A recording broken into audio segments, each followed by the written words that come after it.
Hello, I'm Ronaldo Brudico, the founding president of the World Business Academy. Since 1987, the Academy has worked to shift the consciousness of business leaders, young people going into business, business students, and the public at large. It is our hope and our belief that we can shift their consciousness so they see themselves as entering a noble profession, business, which sees as its goal to serve all of humanity and the planet.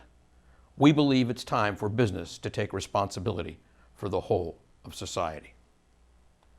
What you're about to see is a special address we created, a keynote, for a group of senior executives and business leaders.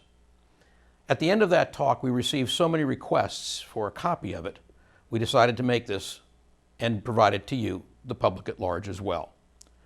So if you'll take a few moments to sit back and watch carefully, we will try to give you a reason to believe that this, in fact, is the time. A little historical perspective would be useful. Well, what we've put on the screen here is a sigmoid curve. Now, that was first brought to my attention by George Land, an incredible general systems theorist, who said that every living system will comport to a certain flow and ebb through the system from beginning to end. That sigmoid curve that you see on the screen now depicts colonial America as a living system. It starts in 1608. And it appears for a while that 1608 wasn't such a good idea because Jamestown, which is what happened in 1608, Jamestown colony, people started to die. In fact, for a while, it looked like none would survive. And that's why the line dips, showing that it might have been a bad idea to get on this particular evolutionary line. However, what happened was the line eventually coursed upward. And as you see it going up to the right, indicating great growth and prosperity, this living system created wealth for its founders that was able to rival multi-generational wealth of old Europe.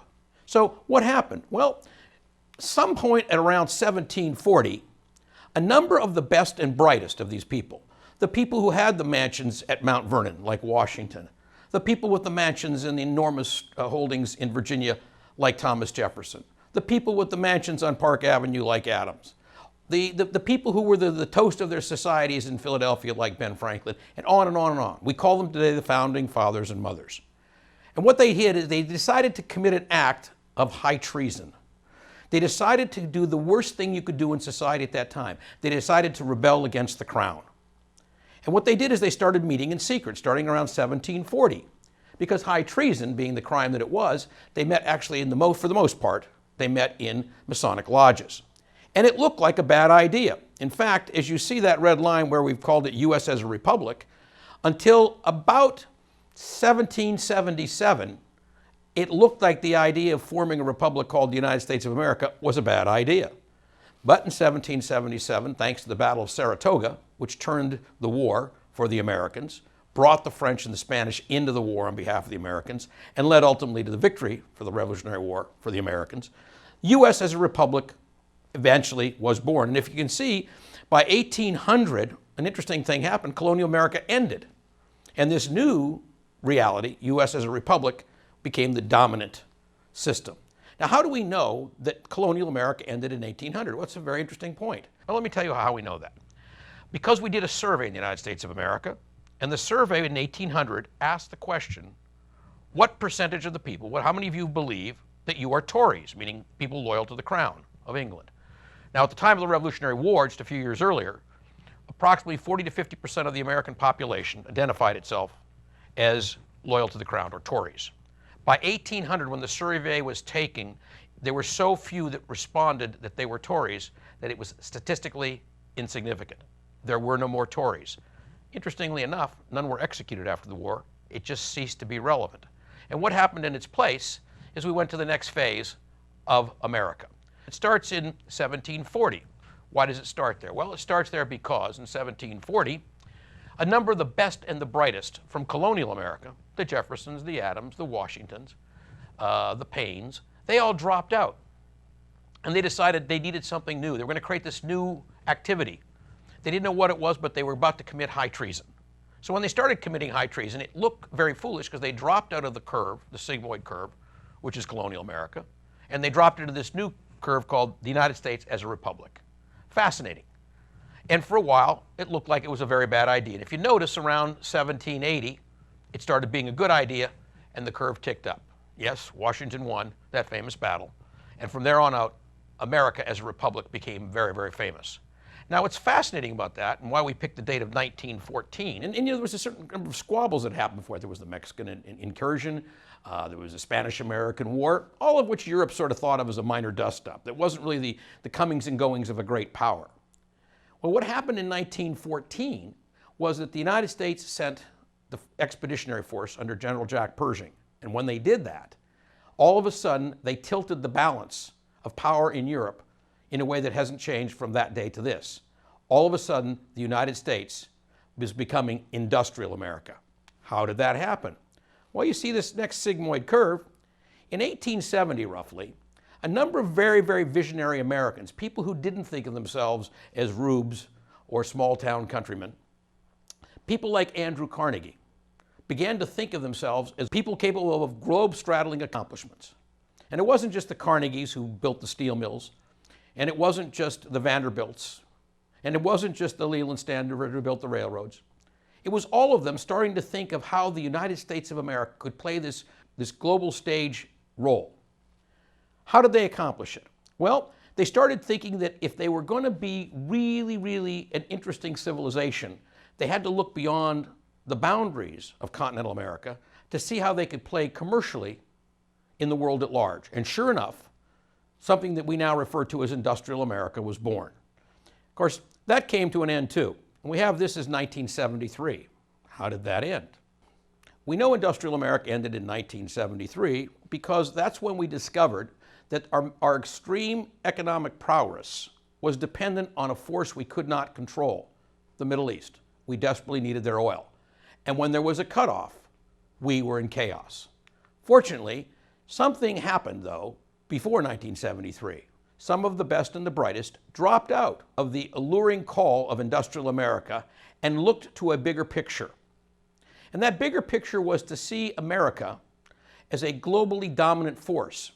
In 1968, it looked like, because of the Summer of Love, because many of the people my age were against the Vietnam War, we dropped out of the traditional career paths and started to look at how we could have an effect on global society. Turns out, we found ways to do that, but at first, we weren't so happy because we didn't get the kind of jobs people would have gotten if they'd played with the system. At first, it looked like we might have made a mistake. But lo and behold, those of us who thought of the United States as having the possibility to be a giant moral influence, a force of global dominance, really, to set the agenda for how the rest of the globe and the rest of the world would think, those of us who believed that in 1968, it turns out we're right. And until about 2060, we think that society of global domination, which is clearly earmarked by what we did in World War II, it's clearly earmarked by our economic prowess, it's clearly marked by the thought leadership that we have retained in the world, even as we speak today in 2013. But we believe that America as a global dominating force actually is also coming to an end, and we believe it's going to end in 2060. What's going to replace it? Well, some of us around 1980 decided to drop out of our prior mindset and create a new evolutionary track. And what we call that evolutionary track is value-centric America. We don't know how far into the future value-centric America will run, but we know this. When America as a global dominating power terminates in 2060 or sooner, and I'd like to make the point that sooner is a very good possibility. So to me, 2060 would be an optimistic end date, not a pessimistic one. When American global dominance ends in 2060 or sooner, we hope and believe that this new thing called value-centric America, an America based on values that are adopted by others not because we're in a position to compel it, but because we're in a position to inspire it. And we believe that culture, value-centric America, is desperately needed to solve the challenges that are facing the United States of America and the world today. So right there, where you see that circle, this is the time. We're in that period between 1980 and 2060. We're right there looking at which way it's all going to break. And we're hoping that 2060 is not the terminus point of human civilization as we know it, but rather it will have been the terminus point of America is a global dominating force, but will have given rise, has yielded to this new value-centric America that we're all hoping is arriving. And that's why this is the time. We're right there in the middle of that paradigm shift. What's going on in this time? Well, here's something that's going on. We call this the threat matrix. What's going on is terrorism. In fact, that slide, unfortunately, is Boston, Massachusetts in 2013. Terrorism is a force that's been unleashed on the planet. It's like the genie out of the bottle. Don't know where it ends, but it's a tremendous, tremendous threat. Here's another threat. How about nuclear proliferation? Take a look what's going on in Korea. The bottom picture is Iran. We could talk about that threat. We could also talk about this threat, cyber war. It's becoming more common every day to realize that the next war the planet will face is the cyber war, not necessarily a hot war. And then, of course, there's another threat, economic collapse. We saw it with the euro. We saw the global monetary system come to a complete halt, massive global heart attack. If you analogize the monetary system of the world to the blood in your body, what really happened is the planet had a heart attack. Well, that's a huge threat. And what's really interesting is we got another threat. A large Middle Eastern war could break out. The possibility of that threat grows with every day, with every passing day. And of course, you can't ever ignore the fact that with all the nuclear weapons there are around the world, a nuclear event could happen as nuclear proliferation continues unrestrained. So an asteroid impact is also a major threat, and there almost was one. We came within a hair's breadth just last year. Well, the big threat is climate change. And I want to show you this screen, this shot of the glacier that is the headwaters of the famous river in India, the Ganges. If you look carefully at the screen, the speed at which the glacier is receding over the last several hundred years is becoming so rapid that before long, the headwaters of the Ganges will no longer be able to deposit enough melt to keep the Ganges at its proper level of water, even as the demands for the Ganges grows every single year. Here's the example of what happens as that glacier recedes off to the right. As it goes off there to the right, as you can see, what's going to happen is that the headwaters are going to be left too far to feed the Ganges, and millions of people, literally hundreds of millions of people, will be adversely affected. What happens when you don't have water is that you're willing to do anything, including kill for it. Now, all the other threats up to climate change were maybe threats, were threats that could happen. This is the one that is happening. This is not a maybe, this is a certainty. And here's what it yields. It yields displaced persons. It yields starvation. And here's what a chart looks like. Now, this is the Holocene era. And what this does is it shows you the temperature on the left-hand scale, right over there. You can see the increase in degrees. And over to the right, you can see absolute degrees. And what this shows, this is drawing to the far right, is what's referred to as the famous hockey stick. So when you look at an 11,000 year period, so meaning 2,000 years AD back to 10,000 years BC, this is what you show as a diagram. Look at the speed at which the temperature in the planet is rising, and look at the carbon pollution which is exploding. That's the famous hockey stick. So what do we do with it? Here's that hockey stick blown up into 5-year mean averages, just so you can see what it really looks like. This graph was put together by Jim Hansen. Jim Hansen is by far one of the most brilliant scientists that the world's ever known, and he's certainly one of the top climatologists in the world, and we're grateful to have him in the US. What he's saying, what every great scientist is saying who studies the data that's impartial, is that the hockey stick is real and it's happening now. The real issue from a climate change impacts point of view is the rate of change, because that's what challenges our adaptive capacity. Michael Mann, director of the Earth Science Systems Science Center at Pennsylvania State University. You see, change has always existed. The famous Greek philosopher Heraclitus said, you never step twice in the same stream. We've always had change. As soon as you put your foot in the stream, the water that's there is different. So change is a natural condition. It's part of the human condition. The problem isn't that we have change, it's the speed of change. You see that hockey stick that's growing there at that rate is what's going to create a speed of change that cannot now be reversed. So what we need to do is talk about what Michael Mann's concerned, the speed of change. Well, there's Superstorm Sandy. Now, the amazing thing about Superstorm Sandy is that it was so enormous in size, but when it actually broke to the shoreline, it was a tropical storm. It wasn't even a hurricane. Look, you'll all remember the pictures. This is what happens in the West. Forest fires. They one of a kind? No. Just like Governor Cuomo said in New York that Sandy was not an aberration or an abnormality, but the beginning of a whole new set of regular phenomena that weather would be visiting upon us. In the West, forest fires are the equivalent. Remember the forest fire season of 2012? Get ready, it's only going to get worse every single year, and it's not going to get worse in small amounts. It's going to get worse in algorithmic manner. Same thing with Midwest drought. So we've had Midwest drought, and we thought that was a terrible thing. By the middle of 2013, we had Midwest flood. Why? There's so much moisture in the air. When these systems collide, they drop enormous amounts of water. The water doesn't soak in over a long period of time, floods the Midwest, and at the same period of time, it actually leaves us in drought conditions the rest of the year. There's a very famous scientist named Richard Muller. And what Richard Muller did is he was the fellow who the Koch brothers funded. And what the Koch brothers said was, we'll give you money for 2 years because Richard Muller, who had been up to that point a climate skeptic, and he's a very well-regarded professor at UC Berkeley. The Koch brothers said, we're going to give you a couple of years worth of budget so that you can figure out what this thing is about the climate change that people are saying, and you can debunk the correlation between carbon dioxide and the increase of temperature.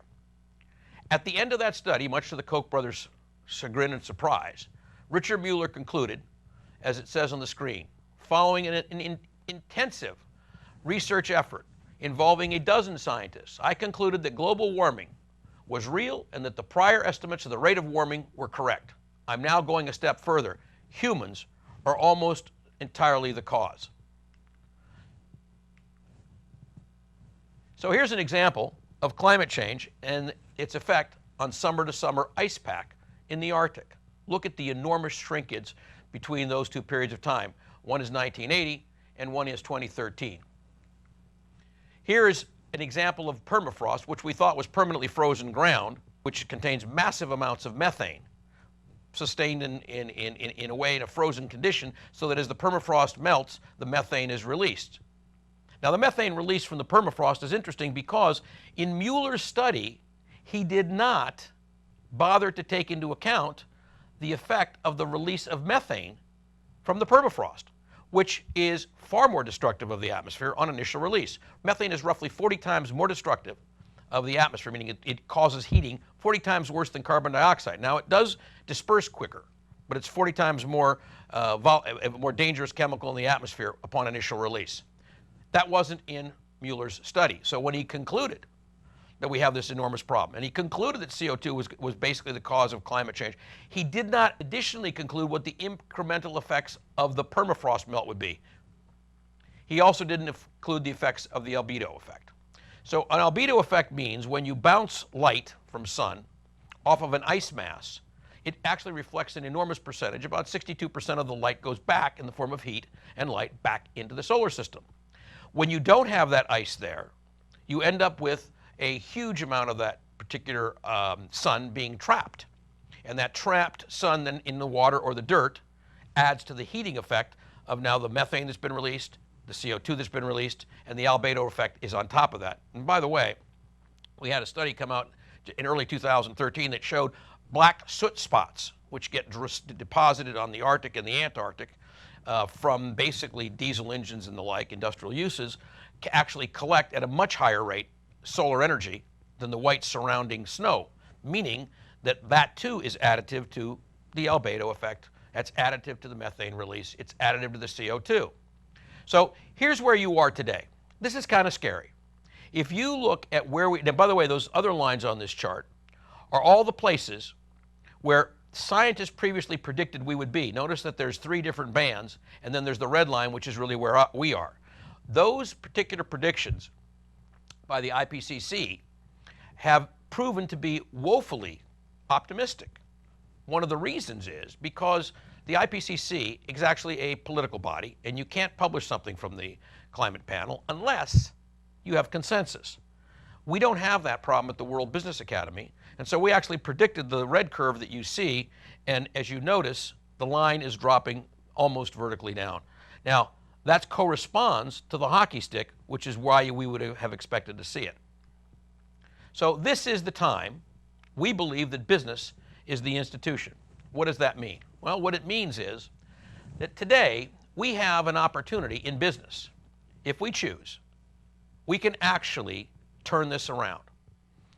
The reason we believe that business can turn this around is because business is the art and discipline of grounding the etheric plane, the idea world, to the material plane of reality. So when you take and you ground an idea into physical stuff, you're actually doing what business does. We change concepts into things. And one of the concepts we need to change is a planet that's overheating, that has a terrible fever, into a planet that once again could be a Garden of Eden. This is an interesting picture. This is a picture of Pinnacle Point. Pinnacle Point is in South Africa.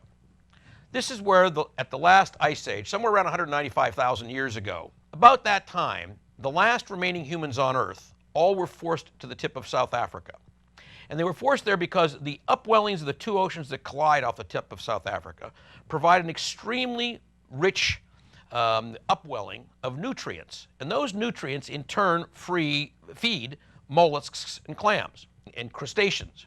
So what happened was, as the ice advanced and humans were either killed in its path or they ran forward to the tip of South Africa, they were left at Pinnacle Point. And Pinnacle Point, they would wait until low tide. They'd pick the crustaceans and they would pick the mussels off the rocks, and then they would take them back to their caves. And then they would take there was a tubular root, a particular plant that grew not far from their caves. They would pound the root. By pounding the root, they would end up with a carbohydrate, a starch. When they did that, they ended up with a diet that they could survive on. And every single human being alive on the planet today is a descendant of the approximately 10,000 people we believe that were left alive on Pinnacle Point.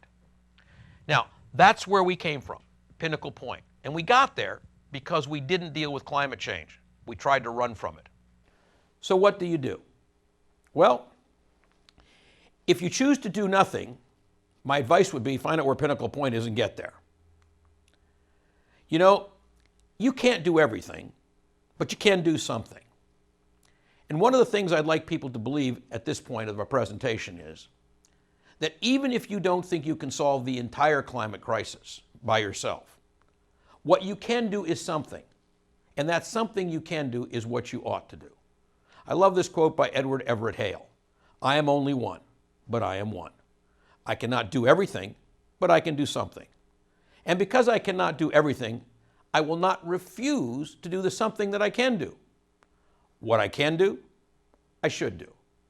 And what I should do, by the grace of God, I will do. So what do you do? That's the question. And I believe there are a million good answers. In fact, there's a billion answers. The question is, what do you do is the answer you have to provide.